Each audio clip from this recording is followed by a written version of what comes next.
you always used to say like, well, it's figure outable. And I use that all the time. I talk to my wife, well, I don't know what we're going to do now, but it's figure outable. And everything's figure outable. It is. It really is. And most of it's not as big of a deal as we think it is.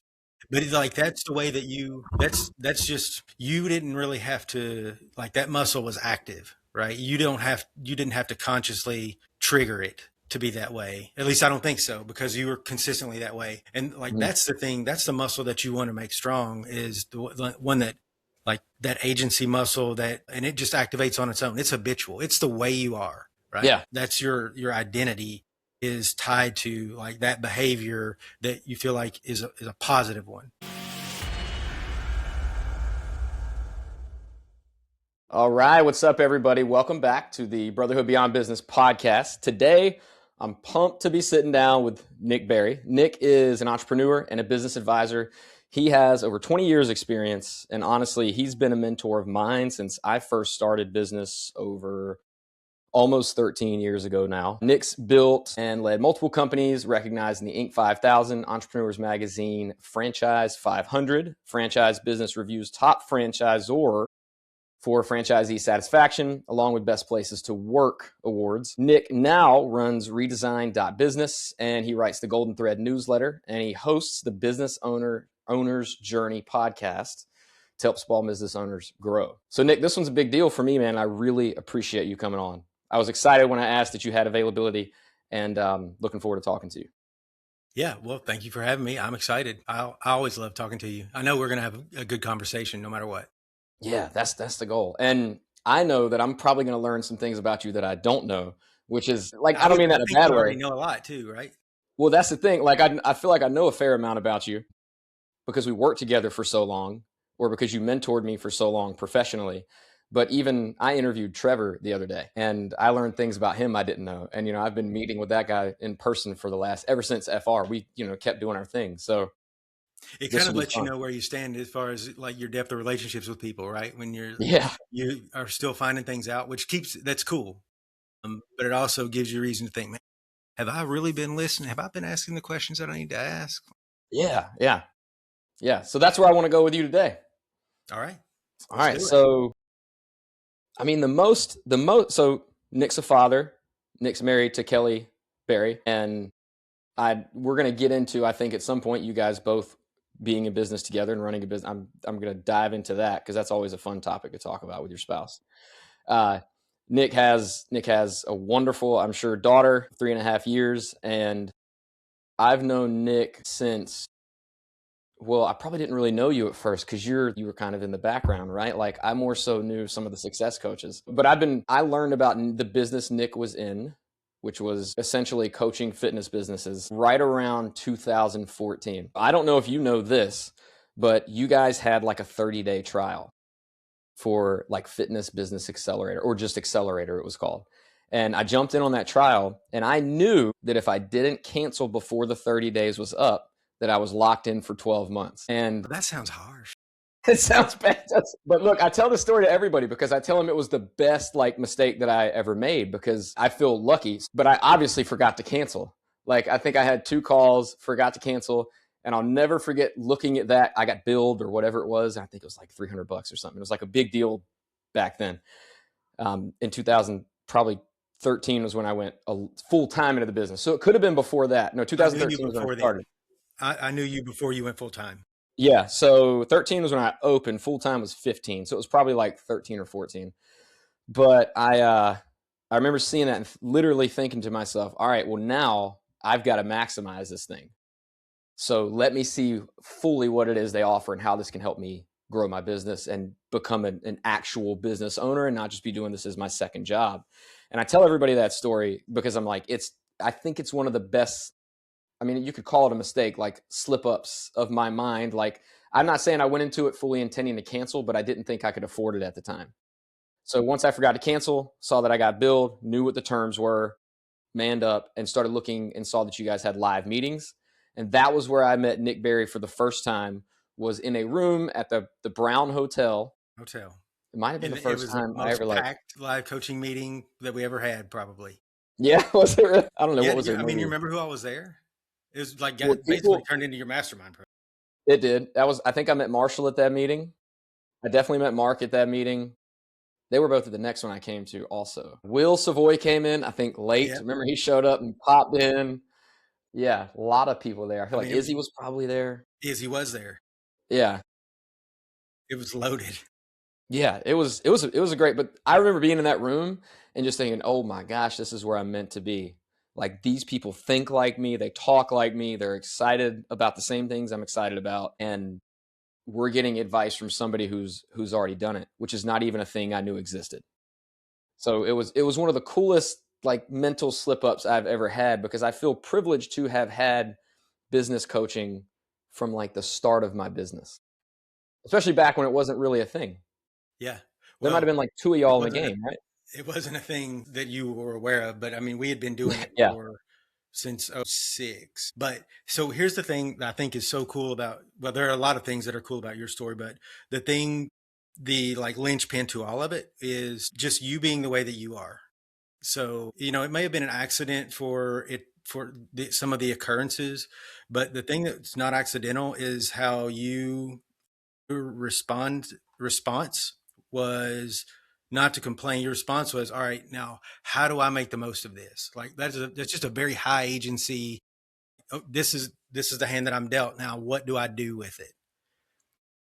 And rather than dwelling or yeah, there are just a lot of different approaches that can be taken, but like your perspective and that showed up with you then. And it showed up with you the entire time that I've known you. Like when you meet some people and things click, or for me, I think about when somebody like has the characteristic. It is that agency that like, okay, well, we get to work figuring out what to do next. We're thinking forward, not sitting here like basking in misery or Yeah. even trying to come out with like trying to find our way to unwind it because we have this limited or fixed mentality to things. It's like, all right, let's go make some magic with it.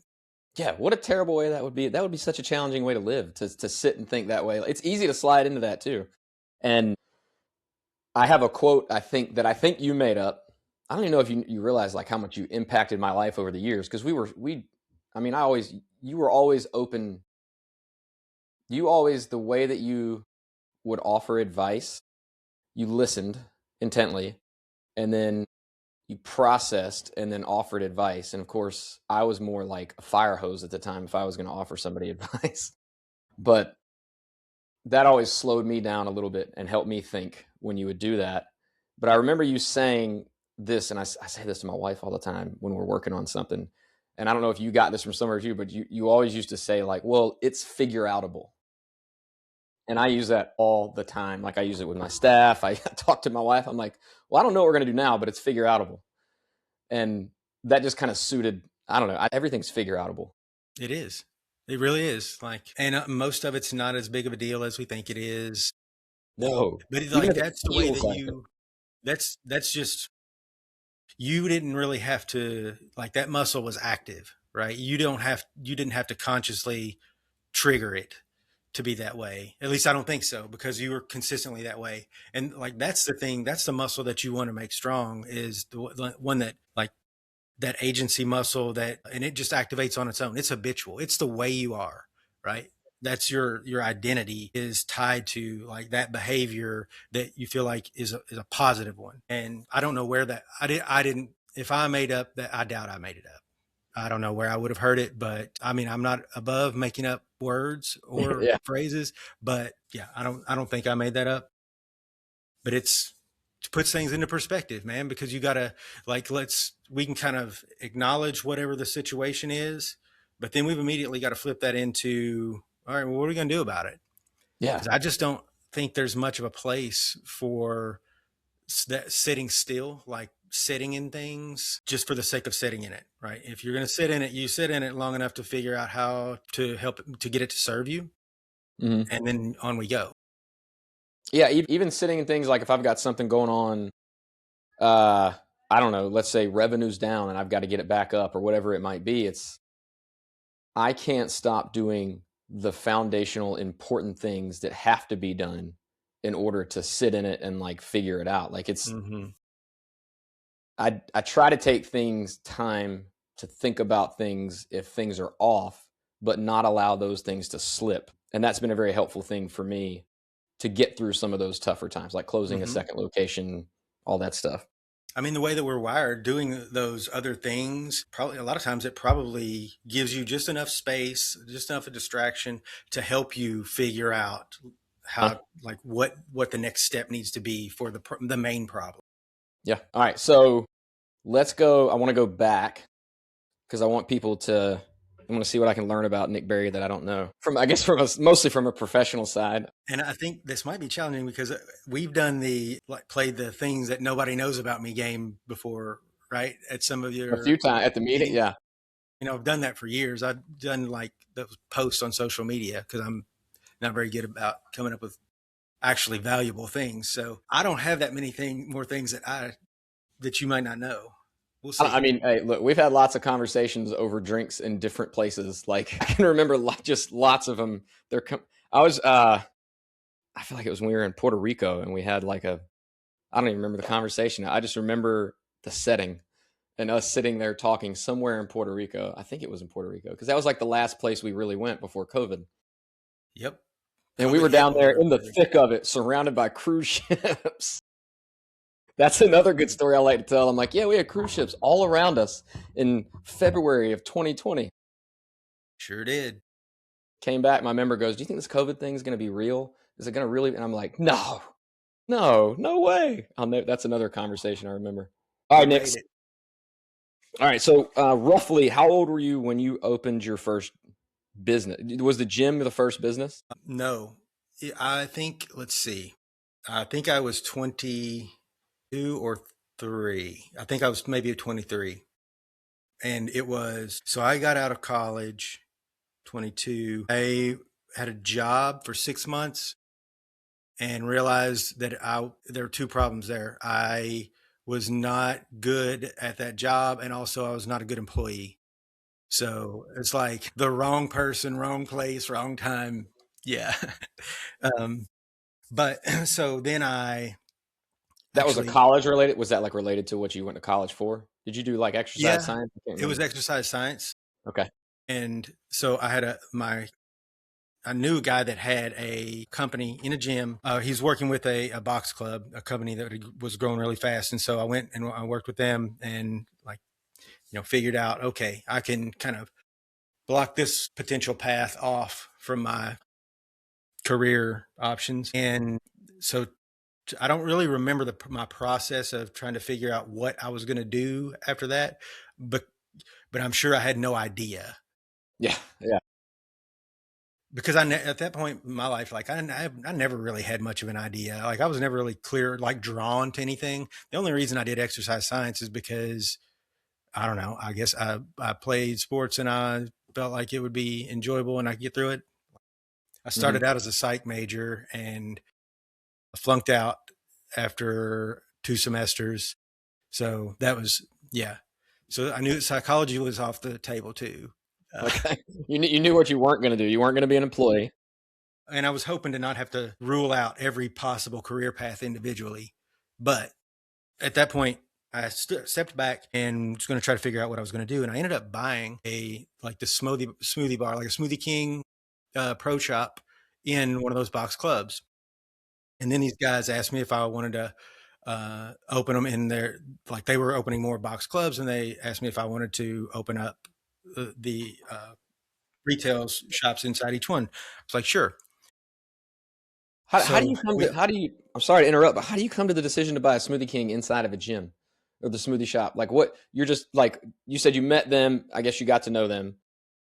Yeah. And I think it was just kind of opportunistic. Like, I was spending time with those people in, the business of running a membership gym environment. And they had their different like internal revenue streams, personal training, retail. And so, I was familiar with it. And then I knew the group that owned the rights to retail. And I don't remember the reason, but they wanted to get out of it. And so that was how it happened. It wasn't something that I like pursued. I kind of saw the opportunity there and was like, yeah, I can make this work. Does that not feel like life to you? Like that's me every day, all the time. Like I had to scale it back a little bit. I'm like, oh, that's an opportunity right there. Or I know this, like, Yeah, I especially think when I was in my 20s. it was like that just without, now you see those opportunities and you're applying some filter, you're qualifying them higher, right? Yeah, So yeah, there got yeah. to be better opportunities. Then I don't know what I'll use to assess, but I'm sure the bar was low. But Okay. that I got into that and then opened another with that group, and then also got the rights to the personal training company in their next location, and that was the business that we started that took off. And so this personal training company, at that time we were doing annual agreements, EFT, group training. Nobody did those things. No, that was I mean, before that it was stuff. like, That didn't happen until, yeah, like more when I came into the industry is when that was really being done a lot.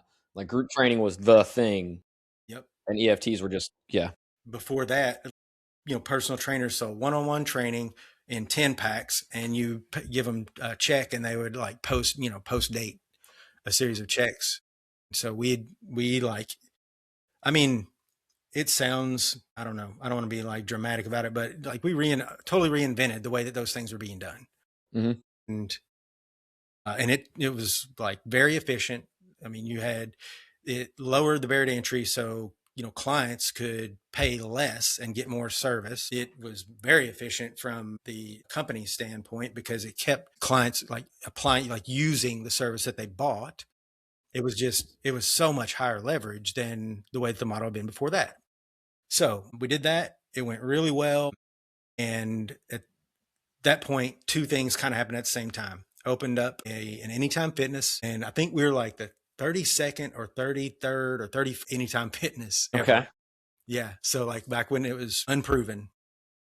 Are you And still then owning the smoothie shop part at this point, or did you unload those in the personal training business and then just put it all into nope, I Anytime? had them. They were all still going at the same time. We You were got rocking. out of the pro shop, the smoothie bar stuff at some point there, and really just focused on the training in the gym. The other thing that happened that was pivotal was, so we were going to these conferences and we'd tell people what we were doing, how this personal training business was going, the model, how different it was, the money we were making, and people would be like, I'll pay you to tell me how to do that. So Okay. that makes you a consultant Yes. right there. There's your opportunity. One of the first paying client to come to Elizabethtown, Kentucky for a consultation, Pamela McElry and her business partner came. Right And on. yeah.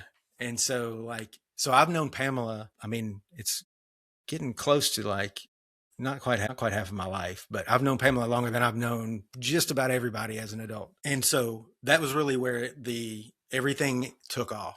So the consulting turned into information products, turned into masterminds and group coaching, which turned into like we're spinning off some other partnerships and building this portfolio of companies that eventually turned into Fitness Revolution, which was what I had up until the beginning of 2024. So, I mean, like a whole lot of things happened through that. Yeah, there was a lot. I mean, I remember observing a lot of that because so when it became a portfolio of companies, right? There's like Athletic Revolution, AR, RBT, and FCG. It was actually at sometimes it was confusing from the consumer perspective, to be honest with you.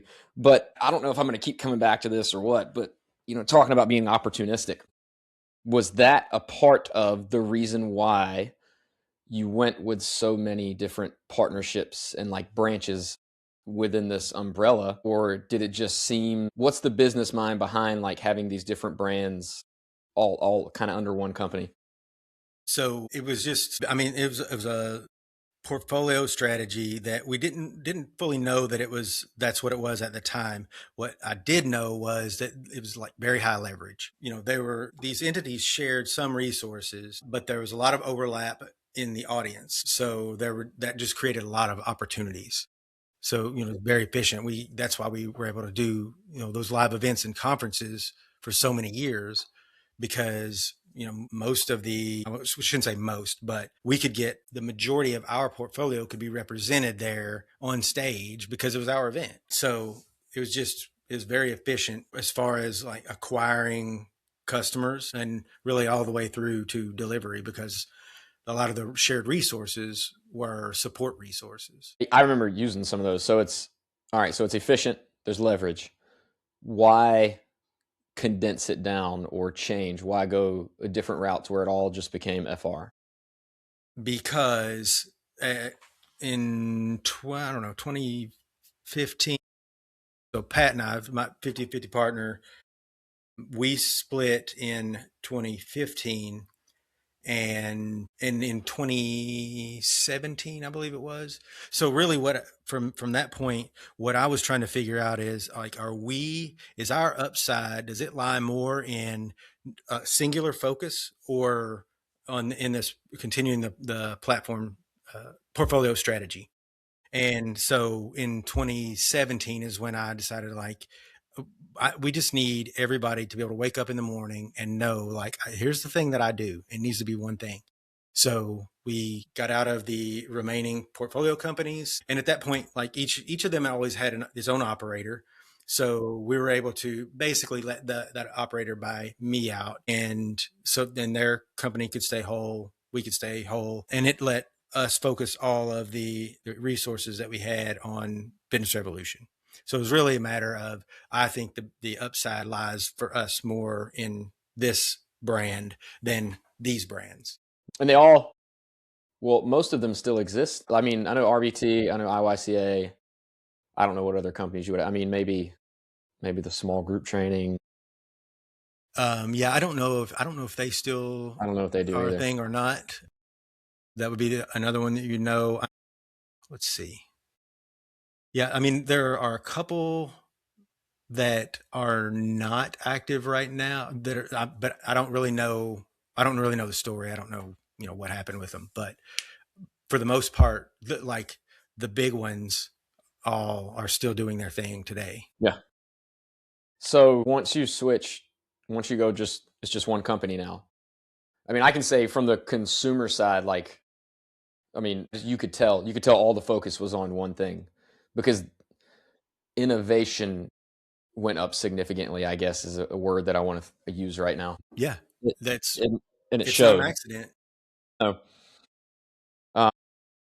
So why move on? Like COVID comes, I'm assuming that has something to do with like how you changed routes or sold FR. Like, so what, let's say COVID comes, like what's like the thought process, what's happening around that time? Yep. So COVID comes, and like so whenever I decided, like, we need to be like more leveraged over here in one entity, one brand, not multiple, so we're not spread thin. So we do that, and it's working. And yeah, pandemic hits, and we reorganize. And I mean, basically, it was like, all right, went in. I mean, gosh, it's one of those things that you're just always going to remember really clearly how it went. Um, we'd done like a quarterly planning on like a Monday, Tuesday, or something like that. And then Wednesday, I went into the office and got the leadership team in there and was like, well, so everything that we just spent 2 days working on, we're going to have to put it on pause. Like, we've got to make some changes right now because this thing is going to be real and it is going to be bad. And so You're talking about the pandemic. You're talking about, yeah. Okay. That makes sense. Yeah. And so No we live went events. in and reorganized and basically changed the way changed the way that we provided what we were providing in a way that made it accessible, like way beyond what we were going to be able to sustain. Like, our goal was, well, like, we're going to get them through this pandemic one way or the other. So that's what we tooled up for. And we did that. And we didn't have anybody, any of our clients close permanently from the pandemic. We get through it. And that's like, this, I don't know. It was like 12 months of just straight grind and just was burnout. Mm-hmm. So, but burnout, like, not, so I call it burnout now. And I really don't know if it was burnout, like the real burnout, but I know everybody was exhausted, and I was just like kind of worn a little bit. So it took me a while to figure out, like, well, I'm just not motivated. Like, I don't know why. I'm proud of what we just did. I think it's really cool for us to be willing to do that. I think we did a great job of it. I think yeah, it was, I'm very proud of that. But I was like, brand new territory for everybody. yeah, I mean, and I don't really, yeah, and I just wasn't as like the need to attack the work, like to keep pressing the way that had gone before the pandemic, the way that I was before. It just, I don't know, it just like faded. And so it's like, well, probably time to find something different to do. I mean, that's a benefit of being a business owner, right? Like if you position yourself the right way, if you're responsible enough, you can make Yeah. decisions like that.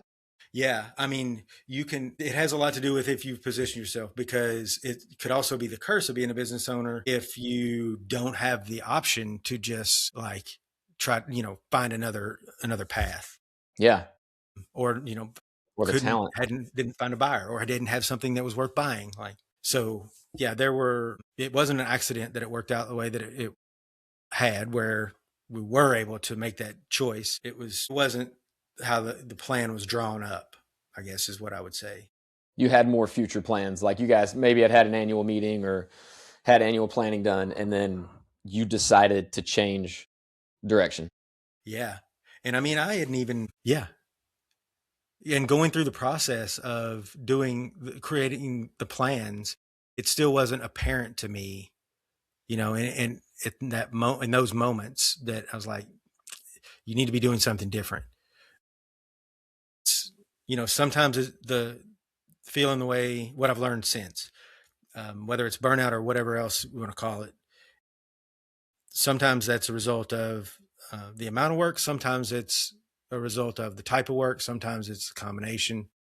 But for whatever reason, it was like, just couldn't, I just didn't have the drive that was there before. Mm-hmm. And it wasn't coming back fast.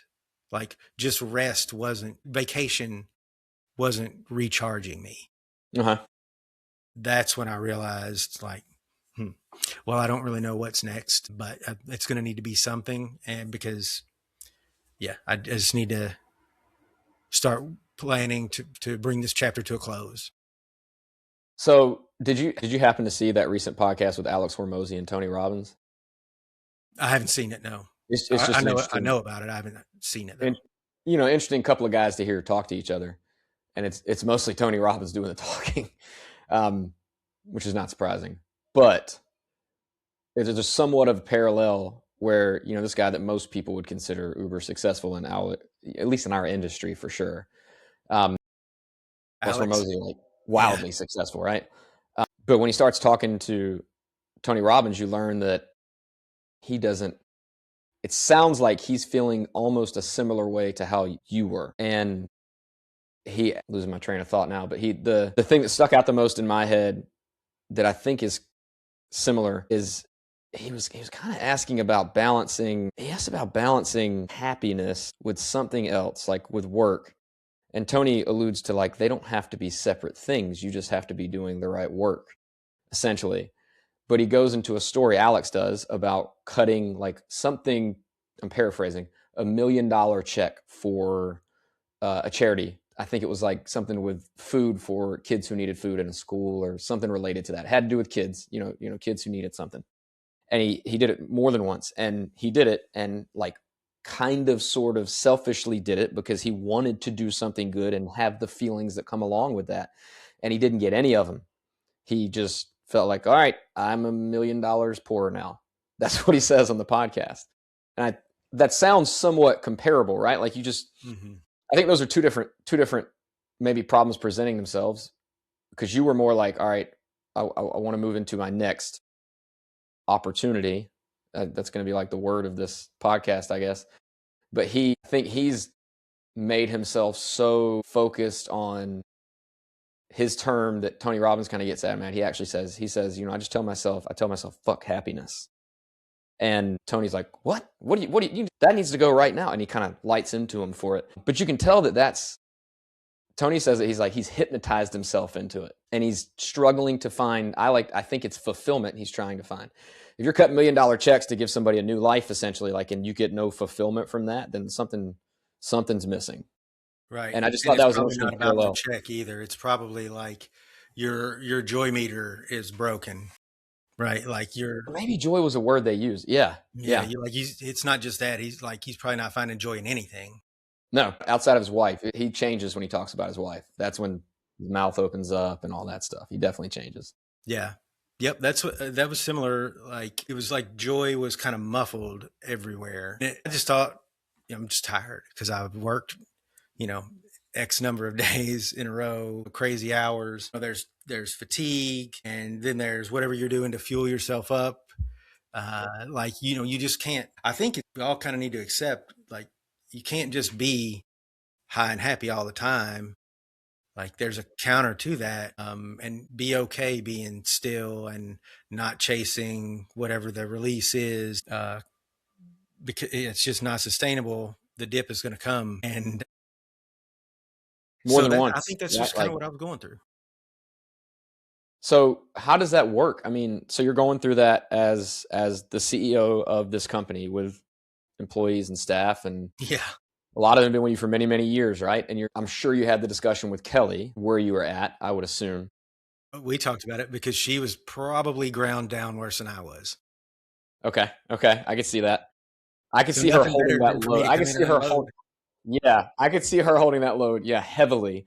Or just they deal with it. My wife, especially for me, deals with it much differently than I would deal with it. But as you're doing that, like, let's say at some point you decided, okay, I'm going to sell, and you still got to hold meetings. Like, you still have to keep the company running. It has to hold value. It has to be efficient. It still has to serve its clientele. Like, how did you handle that? So there are a few pieces to it. One is, like, I just didn't have to be involved in the day to day very Mhm. much. So like I could get by. I mean, I could get by with going, an entire week and not having any presence. That would do that for a few weeks, and then it would be an issue. But having one meeting that covered the staff, the coaching staff, that was the way. Like, so I made sure that I reduced things down to where I knew I could do that thing and do that well. And that was kind of like the 20/80, right? The 20% that would give me the 80% of impact with them. Mhm. And, and we talked, internally, the staff, like, adjusting my role. We didn't talk about necessarily why. I probably would have been open to talking about why I don't, but That's kind of that's where I would ask. The next question is, like, balancing that. Like, when you think back, would it have been better, do everything you did, tell them ahead of time what the process is happening in the background? Or the in my process of mind, selling. they might, yeah, like that maybe you're working on that. Or it's like, I feel like everybody Yeah, might jump ship at that point. Like, I don't think you tell. I think you keep that private and out of the business. Yeah, for those reasons, because you can't, because you're putting this asset that someone's going to buy at risk. And so, like, contractually, you shouldn't be able to talk about those things. I'm talking about, would I share with them that I was like burnout or tired or whatever, that I was adjusting my schedule? I wouldn't have any problem sharing that. And I would have, if I would have felt like it was showing up. So if I hadn't been able to reduce down my exposure in my day-to-day activity within the business enough that I felt like I could show up and be, 80, 90% there. If I couldn't maintain that, then I would have told. So there was that part. Then there was the handling of the transaction. And so one thing that happened in our situation was the transaction just occurred. It came about and went through really fast, like in a short time period. It's around 60 days, I think, give or okay. take a little bit. So that's pretty quick. Yeah, we would not have been able to do it. Like, I wouldn't have been able to drag things out for a long time without having to address something somewhere. Somebody was going to notice something, or, performance is going to, like, taper off at some point. Like, you can't have a CEO who's just completely absent. So we were fortunately able to process the transaction relatively quickly. Did you entertain any other buyers, or were there any other serious considerations before Justin bought it? yes, I talked to some other people. Nobody got serious. The buyer was someone who had worked in the business, was familiar, knew the process, so he came back like that. That's what helped it make it all so much more seamless. The right buyer and being somebody Yeah. who was in it and was a staff member. Yep. Okay. So, that made a big difference. And that was something that I guess like he didn't know the situation, but he came back to me and in the conversation asked like, would I be open to selling it? And so I guess I had sown the seeds unknowingly for that Mm-hmm. years before when we worked together. He and I had a good relationship. He'd been a business owner before. I liked the guy, and we'd had conversation about. I wasn't like the business was not for sale, but he had talked to me about like future plans and what I wanted to do, and I told him like I don't have any plans to sell. And somewhere in one of those conversations, I said something like, if I ever got out of it, like you definitely are somebody, the kind of person that I would Mm-hmm. want it to be with, right? Because then I would know what to expect. It would be like taken care of the way that I would want it to be taken care of. And so, that's what actually made him think to come back years later Mm-hmm. and just ask me. And he happened to ask at the right time. And it was the Working those rightest leads. time for me. So yeah, if he hadn't come back, who knows? I mean, you never really know how long it's going to take to find the right buyer for something like that anyway. Mm-hmm. But that was one that in this situation, it's like things aligned really, really well. All right. And all right, let's say the line is the dotted, you sign, cross your T's, dot your I's, everything's signed, it's done. You're like, first, did you stay within the business for a certain amount of time, or it's got to be a clean cut? So we had the like 0 day where ownership was transferred. And then like, I don't remember the exact numbers. I'll mess them up, but it's like, say 60 days later, maybe 90 days later, so we let the staff know immediately. And like he and I talked to them, and then we let the like clients know, I'm going to say 60, maybe 90 days later. And to just kind of do it in phases. And I was still involved at that point. So I stayed on for a year. And Okay. That's not that long. Like I think like a lot of people stay on for a long time, don't they? Like when they sell a business, depending on the business, I guess, but yeah, like yeah, I that can mean, be a it problem depends. sometimes. And really, so what we did was I'm going to stay on a minimum of 6 months because like we had a training program that I had to take him through, and Mm-hmm. then a maximum of 12 months. And it'll depend on where he's at in the training program as to like when it actually ends up being like the end point for me. But we had these milestones that we needed to meet. And so I was committed for up to a year. I think it ended up being like 7.5 months or something like that. But even after that, like I still was available. I still talked to him. So it's kind of like it tapered, and yeah, like it tapered and got down to where my obligations were on paper had been met. There weren't any, but it's not like we severed ties and I left him on his own.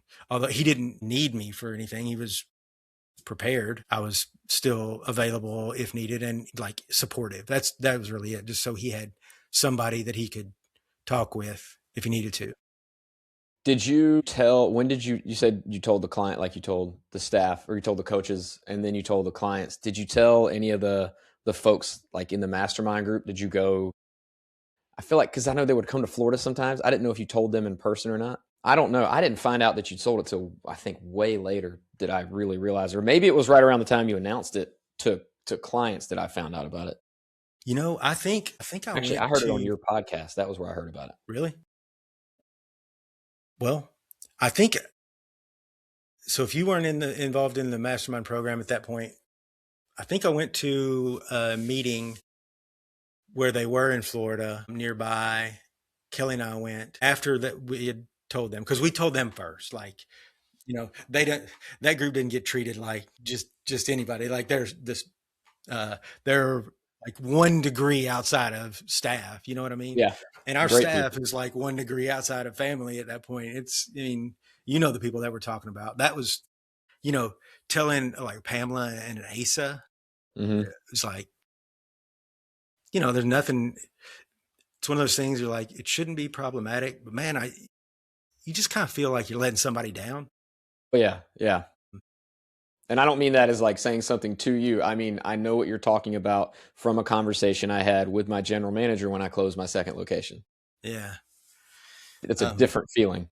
Yeah. And same with that group of clients is like, you know, because I mean, you would be an example of one of these people. Like I remember when you said, I left my job, like I'm full-time in the business now.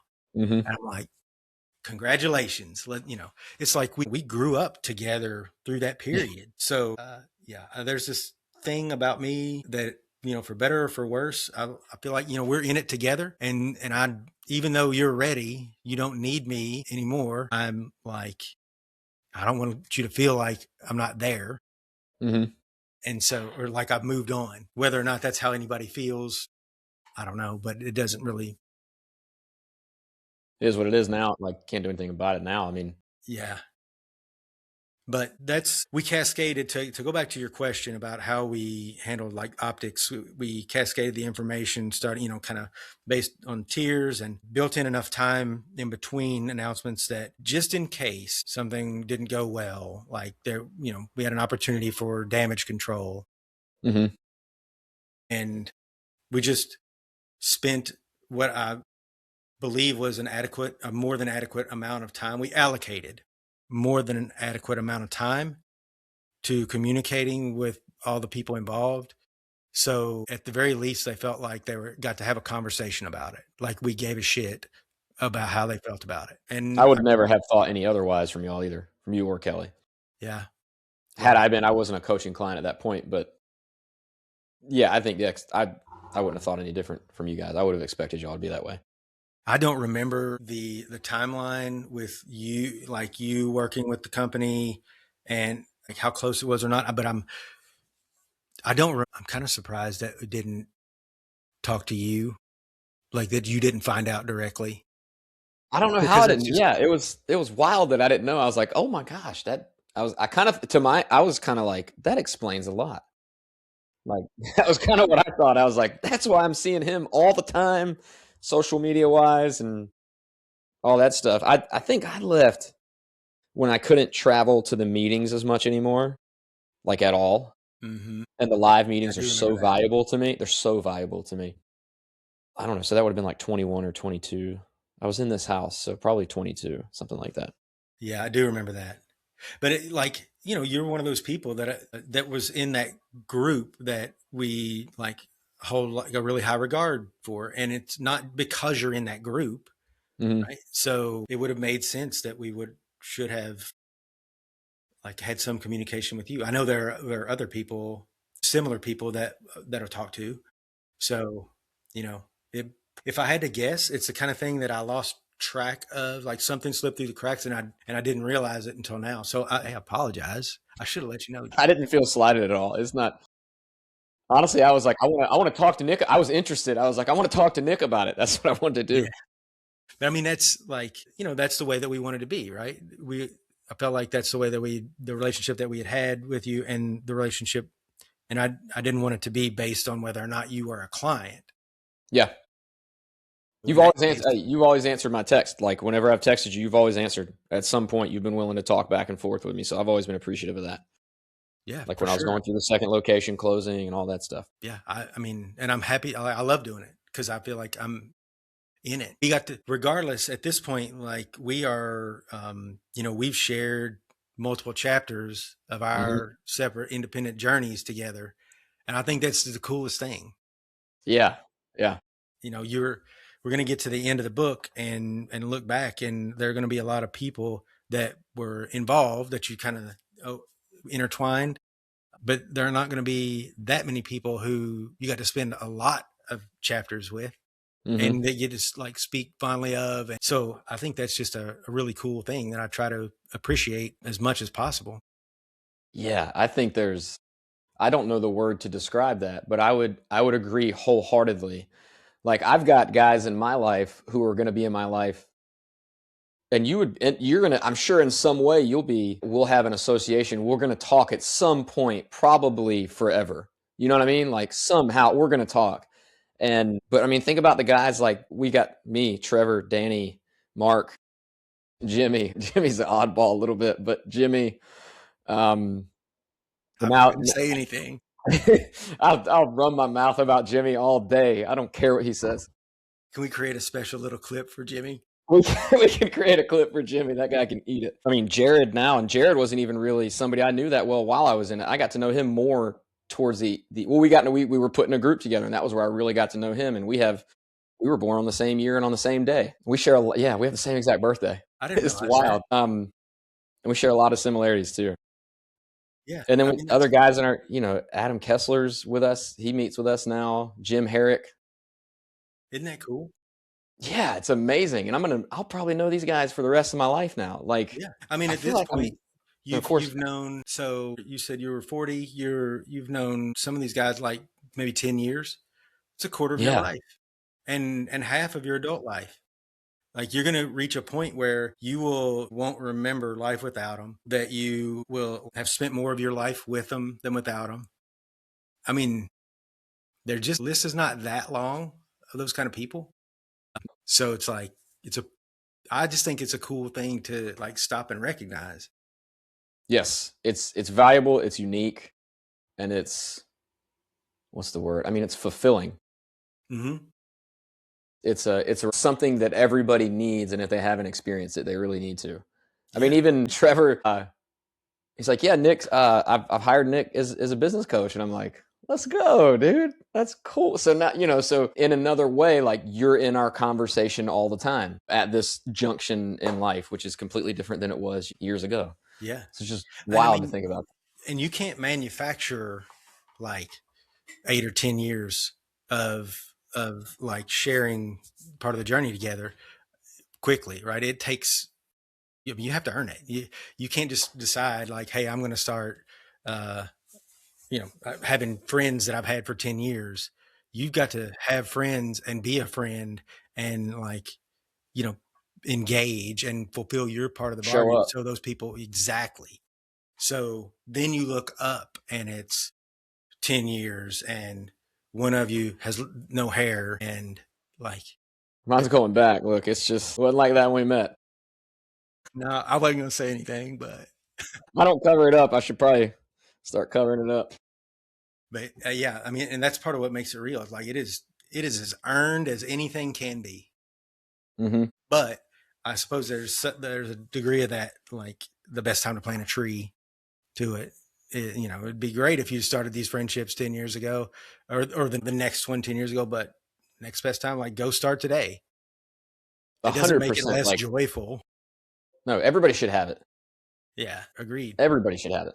And you have to take responsibility for curating it too. It's like your support system as an entrepreneur. I say you got to have a coach, you got to have a peer group, you need to be a big part of big communities, and you have to be responsible for making those things happen. Like they're not going to come hop in your lap. You are the one that has to curate your support system. And that's what we're talking about here. Like people aren't going to come beg to be longtime friends with you or share part of your journey. You have to go and actively make that. Yeah. And I would say Trevor even taught me that. Maybe he learned that mostly from you, but he's been very open and honest or specific about nurturing relationships. If he thinks he should have a relationship with somebody, he's going to reach out to them. He's not going to not reach out to them. And that was a lesson for me. And I was like, yes, Trevor, that is exactly what you do. 100%. Trevor may hop in your lap. Look, and he's unique that way. And he's Trevor. Trevor and I can have the most, it's probably less now than it was at one time, but the most, we can disagree wholeheartedly on something, whether it's something that's important or it's like football, and have these heated conversations and then like just go back to talking normal. We don't care. That like fills me up. Like you can't have that with everybody. Nope. He's a unique guy. There's a lot to that. But like the comfort that you have with yourself and your own identity, then also the understanding of somebody else. And, you're able to do that because you're able to have the disagreements not about each other, right? It's not a lack of approval of each other. It's about whatever the thing is. And so then you can just walk away. It doesn't define either of you, but it's like, that's not an accident either. No, no, it took, yeah, we just did that a lot over many, many years. And I think that just deepens that relationship significantly. So, all right, Nick, I think we're close to today, right? Present time. You now legally are not, I mean, you're available, but you're not really doing anything with FR. So tell me, like, what were you thinking? You were like, did you sit down at a whiteboard and you're like, what am I going to do now? Or was that already started before you sold it? Did you start doing something and you were like, oh, I could get into this, which I feel like as entrepreneurs, we can feel that way about 100 different things. So you have to, weigh those opportunities. But I mean, where was that for you? Yeah. So I didn't sit down at a whiteboard and ask that question, but I did ask that question. And I guess, I've always kind of asked that question. That question is not enough for me to get clear on the path. So I didn't know what I wanted to do. What I was sure of is that whatever it was, I just didn't want to default back to doing the same old thing. So I knew, like, if you're not careful, muscle memory, you'll show up and do the thing. So like, I need to do enough of a break so that doesn't happen, but also like, give myself some different prompts and try to look at some things different ways and exposure to other things. And so I was just like, I'm just going to take an indefinite amount of time and I'm going to do some things that I would advise somebody else to do, like getting involved in a program, talking to mentors and just things to like kind of freshen up my brain.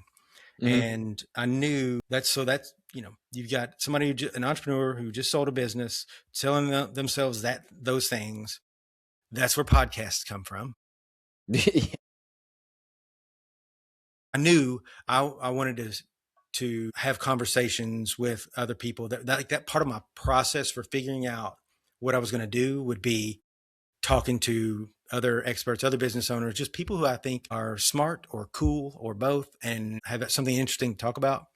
So I was like, I'll just make it a podcast, and if anybody likes it, fine, and if they don't, it doesn't bother me. Like I'm not aspiring to be a podcaster. So I started the podcast, the Business Owner's Journey podcast, in like April, I think, or maybe May of 24. And went that entire year like that. That's all that I did. By the end of 24, I'd started doing some advisory work with a couple of people that was just like, these things came up with them and they needed, like, I liked them. So I was just like, I'll do that with them. And then like business opportunities. Yeah. Yes. And then in the beginning of 25, I realized at that point I had enough direction that I knew kind of what I wanted to do. So, I say I knew what I wanted to do. I'm not going to say long term. I'm going to say I knew probably what the next steps to take were. So Then I started doing individual coaching, consulting, again, like a limited client base, and then the podcast. And in the background have been building a web app for like podcasters and content creators to use, that really I just built for myself. Okay. To solve a problem that I had, and then realized that, as it goes, like, I'm not the only person who has this problem. So that's kind of the third leg of the stool, is the web app we're going to start bringing that to market in probably a month or so from now. So now is the beginning of February. So probably in March. Is that something you can talk about, or you can't talk about it right now? Yeah, I can talk about it. Yeah. Tell me about it. What was the problem that you had? So for someone who has an online presence, if you have a brand, personal or business, or a business brand, and like now that with the LLMs and the abundance of bad content that's put out there, that's really like lacking in substance, lacking in teeth, it's just inauthentic, it's not unique, it's like bleh. It's mush. It's not hard to be different from that, but it is hard to stand out from that. And so Okay. They're like there are a lot of people who need to be able to strengthen their brand and get their signal out a little bit stronger and make it stand out. And they're at this point, they're kind of resorting to like, how do I yell louder to get above the noise? And there's got to be a better way. What this thing does is helps someone take content like it could be an idea, but an idea could be in the form of an interview. It could be a podcast. It could be an article. It could be a sentence, but it takes that idea and then runs it through this workflow process that creates assets, like long form assets that Mm-hmm. that are tied together. It basically creates content clusters around you, like the author of that idea and the idea itself, and puts them online in ways they're corroborating one another. They're pointing to each other. So Mm-hmm. there is a higher likelihood of search engines and then LLMs seeing you as credible. So Okay. the idea is to be able to like strengthen your online presence, build your authority, and you're doing that by representing yourself thoroughly and consistently across assets that the machines can read. Got it. That's exciting. Well, that we've got a lot of That's work a to whole do new business. on the how to describe it well, right? Because there's a lot of technical to it that's really irrelevant. What it Mm-hmm. is like there are people out there who like there are a lot of people who need like their online presence needs to be stronger. They need to be able to control their story online. They should be Okay. doing that with like a podcast, and they should have a binge library of things about them. So if somebody wants to learn about them, like they've got it origin story, methodology, background, their case studies, like the problem they solve, their audience, all of it right there. But they're not going to do that because think about how long it would take and how much Yes. work it Yeah. would take. Yeah. This basically lets them sit down and you can speak it into the recorder, like into the Zoom or into Riverside or whatever, and this thing will build it for you. So you don't, it's like it's going to help you capture all those things that need to be known about you, feed it into the machine, clean it up, structure it. So now your library is ready. And now, like, we've just captured all that content for you in a fraction of the time that it would have taken you to get it all scripted out, figure out where all these things need to go, get them there in the format they need to be. Like, it does all of that. So how do you get, and it was a problem you were having and you were like, you literally to yourself, you were like, I'm going to create something to solve this? Or were you like, I've been working with this person, I think they could help me solve this problem? Like, how did it, or was it just, you were like, I wish I had this and I'm going to create it? So it was really probably started out as a sequence of problems, and it was all production wise. So I was working on the podcast, and I'm like, I've got this asset here, this in the form of an idea, right? So this is the source code is the idea. And I'm like, I've got this thing here. So I can make a blog post and I can put it out there, and it can be like one blog post out there and like lonely ass blog post out there Uh-huh. or like, how could I get more attention on that? And how could I turn it into more versions? So it's not just like duplicate content. So I figured out how to like extrapolate more ideas and create the content, the cluster basically. And then like, how do we make it more credible and give me credit for it? So then we've got to strengthen like my personal profile, like in the eyes of the machines. So Google and the knowledge graph and all that. So some of it is like structural on that side. It's like you need to have like an about page for you. You need to have like your things in your background. So your education, it needs to be corroborated with other sources online. So it's believable. So the machines know like, oh, okay, Joe Rouse does like this Joe Rouse and that Joe Rouse are the same. Mm-hmm. But this other guy, this Joseph Rouse over here, Joseph T. Rouse, that's a different Joseph Rouse. So, but we've learned who this one is, and now we know like he's credible, people like him, we can trust him. And when Google and the LLMs get to that point when they trust you, they'll tell other people about you, which is what we want them to do. Got it. So it's you have to give the machines the information that they need so that basically they can triangulate like who you are, that you are what you say you are, that you can, the advice that you're giving comes from somewhere, that it's unique.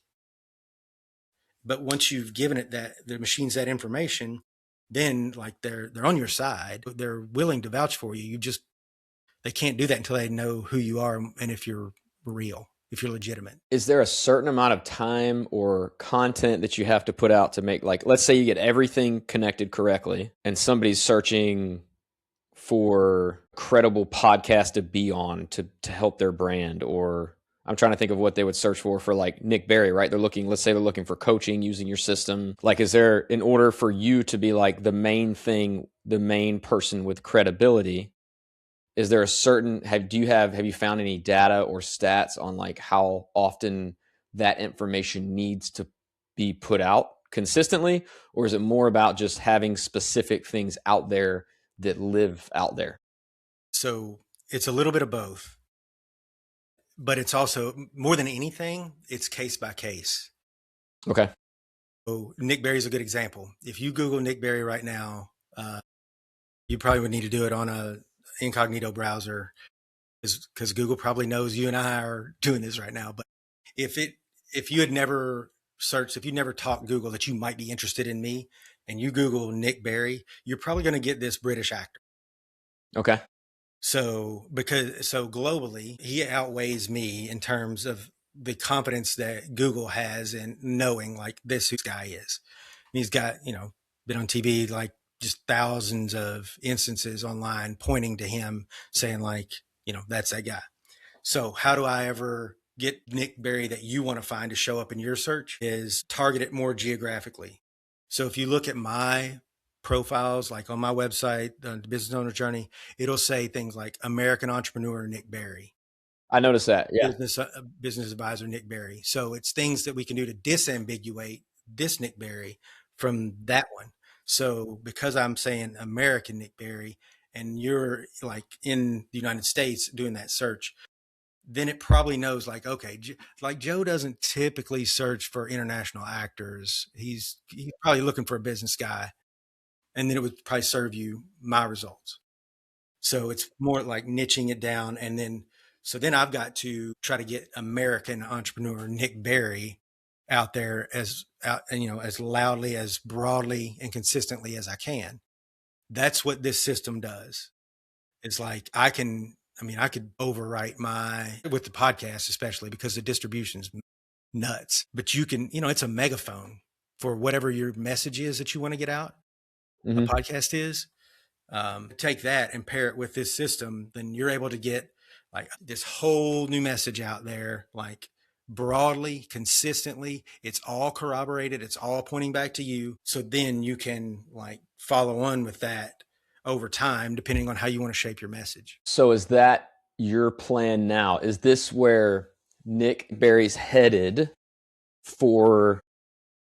Does the fulfillment come from the creation of the thing, or is it that plus now you're going to head towards, you're going to have this, we'll call it like a product or an app, as well as Redesign.Business, as well as the Business Owner's Journey podcast? Like, does all of that continue, or does the focus shift to the app? And are you now at a point, I guess I'm asking like 4 questions.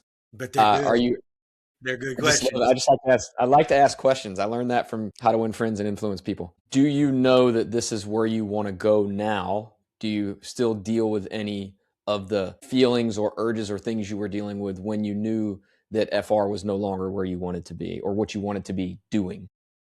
Yeah. So I definitely didn't wake up one day and was like, what I need to do is start a business around taking this product to market and like, let's go blow that up. But I built this thing and then built a little bit more and built a little bit more of it. And it's like every day the appeal has grown, and it's like, it's definitely taking more time than I originally thought it would. And I'm now interested in giving it even more time.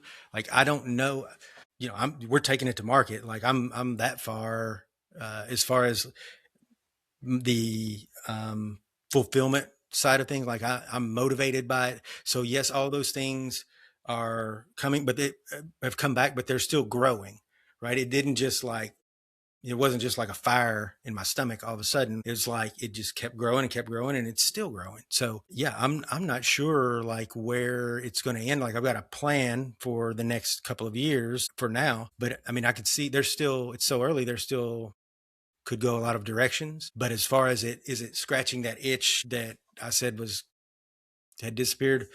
Yes, it is, and I can't say that I saw that coming, but Mm-hmm. but I'm cool with it. Like it's fun, it's exciting, and I think it's a cool product. I mean, I'm god awful at the explanation. I'm sorry for whatever I've done to your audience in trying to explain what it does. I mean, I understand it. I think it makes sense. I can see what you're creating. I feel like I've heard of different aspects of it before and like different, like separated, but not necessarily together Yeah, that's it. to an extent. There are probably half of it, at least, maybe more, exist in pieces out there. But like, it's not. It could produce short form content out of ideas like but that's not really what we're trying to do. Take the person who is just looking for like get max leverage out of ideas, so they can get more of them out there. They land faster and stand out, and they stick longer. So then you can use it as that megaphone for whatever you want your brand to be. Mm-hmm. If it's just like putting a fresh coat of paint on your current positioning or your messaging, or if you want to like overwrite it entirely, that's fine. But you can, and it helps you keep all these things, all of these assets that are derived from it. It's all coherent, which is really important for the machines to corroborate that you are who you say you are, and you're the one who said this information, and therefore we can trust it because we can trust you. So when do we? This is related, but not related. I've got your website pulled up, and this just maybe I was looking at the picture at the top of your website again, and I think I remember that looks familiar. When do we see Nick up on stage again? Yeah, I don't know. Do you come back out in front? Because I mean, you've always done this, but I actually read it on your website also that you kind of pride yourself in the background, which podcast is different, right? Now you're the face. Yeah, I'm not sure.